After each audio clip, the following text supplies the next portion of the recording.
नमस्कार दोस्तों, मैं हूं शुभम और आप देख रहे हैं सच स्टोरीज़। तो दोस्तों आज मैं आ गया हूं, हाजिर हो गया हूं आपके सामने एक नई कहानी के साथ। और आज की जो कहानी है वो बहुत ही इंटरेस्टिंग होने वाली है, क्योंकि ये कहानी जो है एक रहस्यमयी ट्रेन की है। तो दोस्तों आप इस कहानी को लास्ट तक ज़रूर देखिएगा, नहीं तो फिर आपका कहानी जो है वो मिस हो जाएगा और आपको कंक्लूजन इसका पता नहीं चलेगा। तो चलिए दोस्तों, बिना टाइम गंवाए हम लोग इस कहानी को शुरू करते हैं। तो कहानी शुरू होती है 14 जून 1911 यानी 14 जून 1991।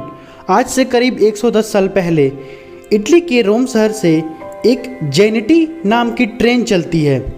ये एक नए नवील ट्रेन रहती है, तो इसका पहला जो है वो ट्रायल होता है।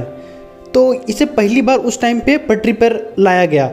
तो कंपनी ने जो इस ट्रायल को यादगार बनाने के लिए वो जो है इसका प्रचार करती है और ये जो है फ्री ट्रायल देती है लोगों को। तो उसमें से जो है वो पूरे 100 लोगों को चुना जाता है पैसेंजर के रूप में, जिन्हें वो इसमें सफ़र करने की इजाज़त देती है।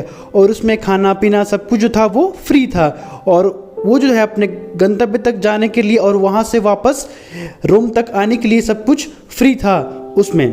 तो उसमें 100 यात्री जो है वो सिलेक्ट किए जाते हैं। उसके साथ उसमें 6 स्टाफ मेंबर रहते हैं। ये ट्रेन जो थी उसकी एक इंजन थी और 3 डब्बे थे, मतलब टोटल 4 डब्बे थे उस ट्रेन के।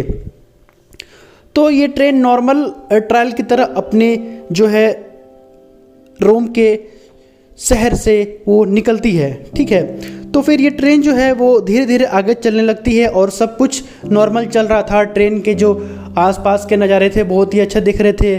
पैसेंजर जो थे बहुत इंजॉय कर रहे थे अपना खाना पीना, और चूँकि ये जो ट्रेन थी वो बहुत नई थी तो लोग जो है पूरा इसे मज़े से इंजॉय कर रहे थे। तभी अचानक से एक ऐसा चीज़ होता है जिसको सुनकर आप लोग सभी हैरान हो जाएंगे। ट्रेन जो है वो एक टनल में घुसती है, जिस टनल का नाम रहता है लोम्बार्डी टनल। ये टनल की दूरी जो है करीब 1 किलोमीटर रहती है। तो इस टनल में ट्रेन तो घुसती है, बट इसके दूसरी ओर से ट्रेन कभी नहीं निकलती है। अब पता नहीं ट्रेन को वो टनल खा गई या निगल गई, क्या हुआ, बट वो जो ट्रेन है वो टनल के दूसरी ओर से वो निकलती ही नहीं है। फिर दिन बीत जाते हैं, 1-2 दिन बीतते हैं। तो इटली वाले के जो सरकार है वहाँ पे हड़कंप मच जाता है कि ये ट्रेन गई कहाँ, 100 पैसेंजर और 6 जो क्रू मेंबर थे वो लोग कहाँ गए, सारे लोग किधर गए। तो ये जो है जांच पड़ताल शुरू होती है। मीडिया और सभी जो आसपास के लोग हैं वो इसके बारे में पता करने के लिए कहते हैं। तो सरकार जो है एक खोज कार्यक्रम जारी करती है, जिसके तहत उस टनल में जाके सभी लोग चेक करते हैं कि क्या इस टनल में कहीं खुफिया रास्ता तो नहीं है, या कोई ट्रेन कोई हादसा का शिकार हो गई होगी टनल के अंदर।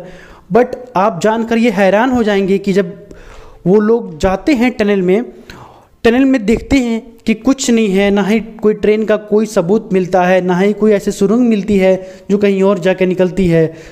तो फिर ऐसा करते करते 3-4 दिन और बीत जाते हैं और लोग हैरान परेशानी रहते हैं। मीडिया इस बात को पूरे इटली में फैला देती है और इटली सरकार की इससे बहुत ही बदनामी होती है।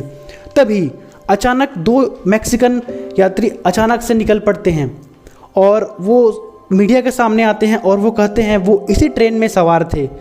तब मीडिया उनका इंटरव्यू लेती है और वो बोलते हैं कि जब वो जा रहे थे तो उन्हें एक ट्रेन में बैठे थे तो उन्हें टनल दिखी, बट टनल से पहले उन्हें एक अजीब सी आवाज़ आई और जो है पूरा गहरा धुआं का साया दिखा। तो वो देख के उसे डर गया और वो दोनों यात्री जो है वो ट्रेन से कूद गए। चूँकि टनल में घुसने से पहले जो है वो काला और उजला धुआं का मिक्सचर वहाँ पे था और आवाज़ अलग अलग आ रही थी। तो ड्राइवर जो है उसको ट्रेन को टनल के अंदर ले जाने से पहले थोड़ा स्लो हो गया था, इसलिए वो कूद तो गए ट्रेन से, बट उन्हें काफ़ी चोटें आई, बट उनकी जान जो है वो बच गई। तो ये जो 2 मैक्सिकन पैसेंजर थे उन्होंने इंटरव्यू दिया और इंटरव्यू में सब कुछ बताया। बट कुछ समय बाद ये पता चला कि वो जो मैक्सिकन पैसेंजर थे ना, उनकी मानसिक स्थिति जो थी वो ठीक नहीं थी। तो फिर इसे भी सिरे से खारिज कर दिया गया, क्योंकि उन दोनों की जो है मानसिक हालत ठीक नहीं थी। फिर क्या हुआ कि कुछ दिनों बाद मेक्सिको के एक लेडी डॉक्टर ने ऐसा दावा किया कि हादसा से कुछ दिन बाद उनके पास एक ही साथ 104 मरीज आए थे, और उन लोगों के मरीज जो थे वो उनके जो भाषा है, उनके जो हाव भाव है, उनसे लग रहा था कि ये लोग जो है वो इटली के हैं। बट ये दावा भी खारिज कर दिया गया, क्योंकि वो लोग ठीक होने के बाद अचानक से 104 लोग जो है वो गायब हो जाते हैं रहस्यमयी तरीके से। तो इसलिए ये जो दावा किया गया था मेक्सिको के डॉक्टर की तरफ से, इसे भी लोग खारिज कर देते हैं।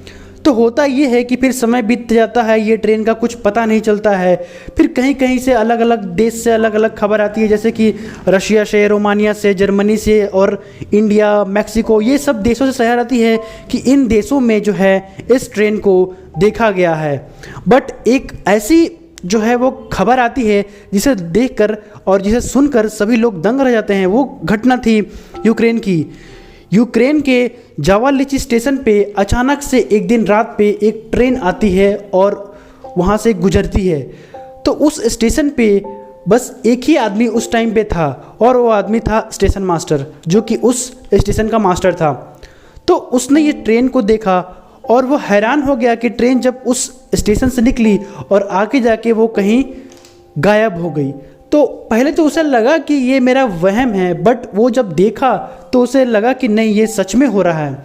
उसके बाद कल होके उसने सारी बातें मीडिया और वहाँ के गवर्नमेंट ऑफिशियल्स को बताई।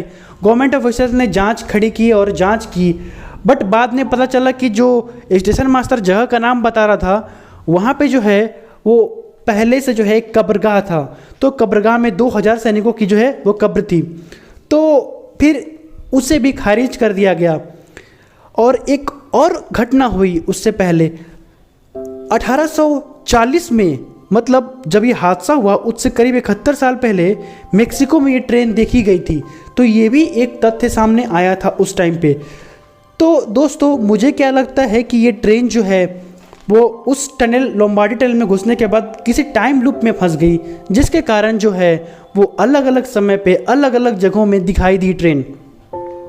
तो ये जो है, मैं ये इसको वास्तव रूप से सच नहीं बोल सकता, बट ये जो है इटली के दस्तावेजों में लिखी हुई है, ऐसी ट्रेन थी और ये ऐसे ऐसे यहाँ से गई और यहाँ तक उसे जाना था और इतने पैसेंजर जो है वो रहस्यमयी रूप से गायब हो गए।